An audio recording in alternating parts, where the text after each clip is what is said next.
Bonjour.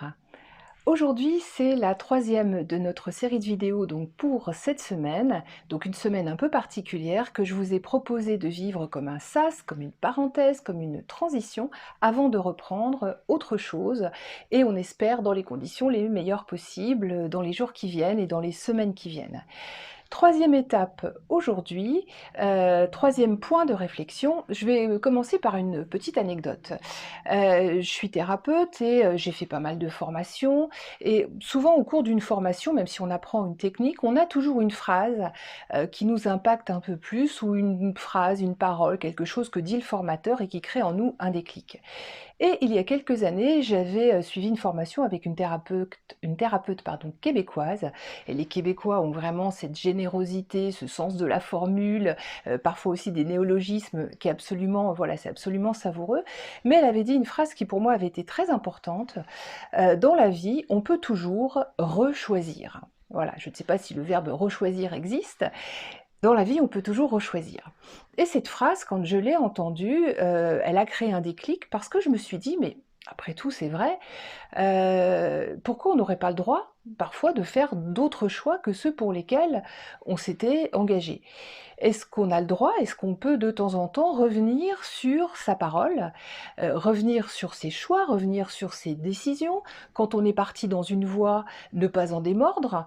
Et cette phrase, elle est assez, moi j'ai trouvé, en tout cas pour moi, elle était assez puissante. On peut toujours rechoisir. Alors, au début de la semaine, je vous parlais, du changement et je sens bien, hein, venir poindre et vous sentez peut-être pétiller en vous des envies justement de changement, de faire les choses différemment. Mais avant de tout balayer, avant de tout bouleverser, avant de tout laisser aller ou laisser tomber, demandez-vous, ce que vous avez envie de rechoisir.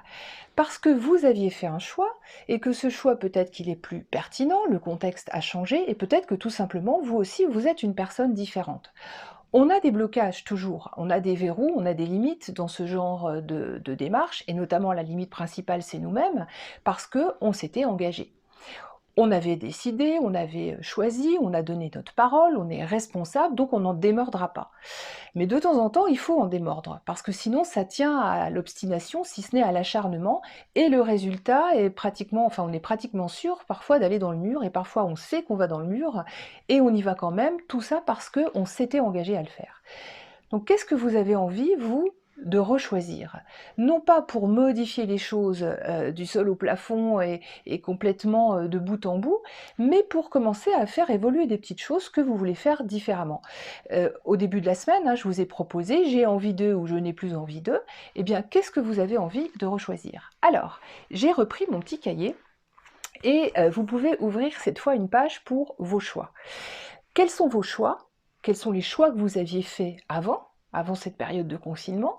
Et quels sont les choix différents que vous allez faire? Alors je vous ai listé, différentes thématiques, ça peut être pour le travail, ça peut être pour vos activités, vos loisirs, vos hobbies, la famille, ça peut être les amis, l'argent, hein, est-ce que vous avez envie de dépenser? Est-ce que vous avez envie d'économiser? Est-ce que vous avez envie de gagner votre vie, différemment?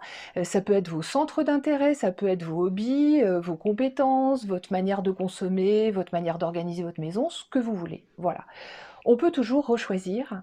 Et vous, qu'est-ce que vous allez choisir pour vous? Sans morale, sans jugement des autres, sans qu'on vous impose quoi que ce soit, mais vraiment quelque chose qui vient de vous, c'est-à-dire à nouveau qui est plutôt dans la maîtrise. Ce que vous maîtrisez, c'est-à-dire ce qui vient de vous.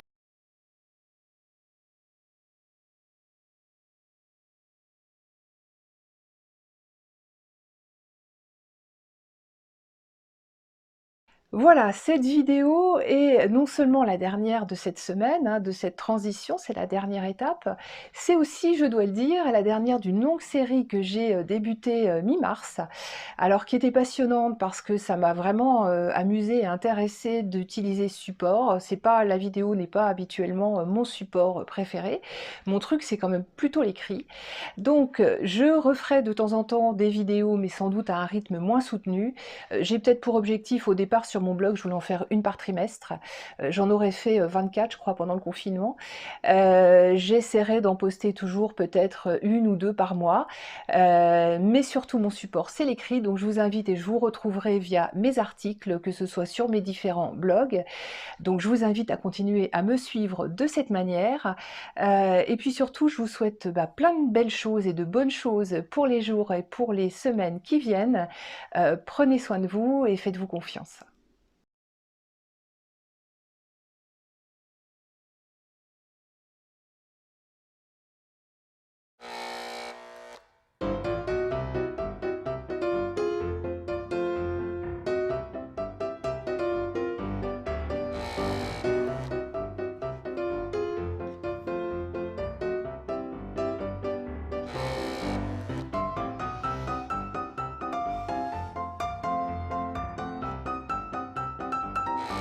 Bonjour.